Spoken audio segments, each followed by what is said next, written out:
8 மாதங்களுக்கு முன்பே திமுக தனது தேர்தல் பணிகளை தொடங்கிய நிலையில் தொகுதி உடன்பாடு வேட்பாளர்கள் தேர்வு என அடுத்த கட்ட பணியில் மும்முரம் காட்டி வருகிறது. மேலும் சில தொகுதியில் சிலரை பணிகளை மேற்கொள்ளவும் உத்தரவிடப்பட்டு உள்ளது.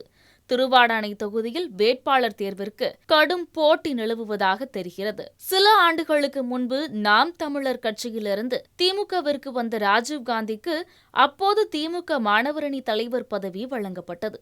மேலும் 2024 நாடாளுமன்ற தேர்தலில் ராமநாதபுரத்தில் களமிறக்கப்படலாம் என எதிர்பார்க்கப்பட்ட நிலையில் மீண்டும் அந்த தகுதியை கூட்டணிக்கு ஒதுக்கப்பட்டதால் அவருக்கு வாய்ப்பு வழங்கப்படவில்லை. கடந்த மார்ச் மாதம் மாநில மாணவர் அணியை கலைத்து அதிரடி மாற்றங்களை ஏற்படுத்தியது திமுக தலைமை. பாரம்பரிய திமுக குடும்பத்தை சார்ந்த மாணவர் அணி செயலாளராக இருந்த எழிலரசன் கொள்கை பரப்பு செயலாளராக மாற்றப்பட்டார்.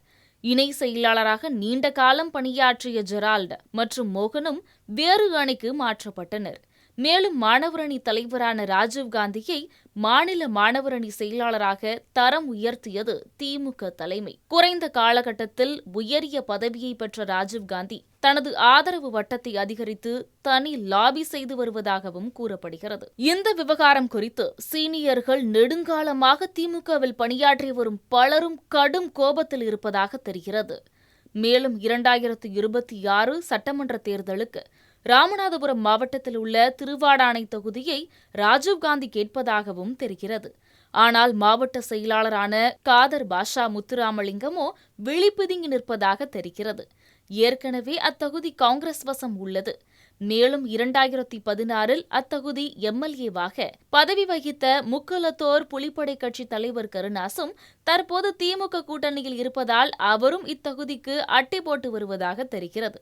ராஜீவ்காந்தி மாவட்டத்தில் தன்னை பீட் செய்து விடுவாரோ என்ற அச்சமும் மாவட்ட செயலாளருக்கு உள்ளதாகவும் அங்கிருக்கும் உடன்பிறப்புகளில் பேச்சாக பார்க்கப்படுகிறது. 2021 மாணவர் அணி சார்பில் எழிலரசன் களமிறக்கப்பட்ட நிலையில் தலைமையின் நேரடி தொடர்பில் இருக்கும் ராஜீவ்காந்திதான் 2026 மாணவர் அணி சார்பில் களமிறக்கப்படுவார் எனவும் கூறப்படுகிறது.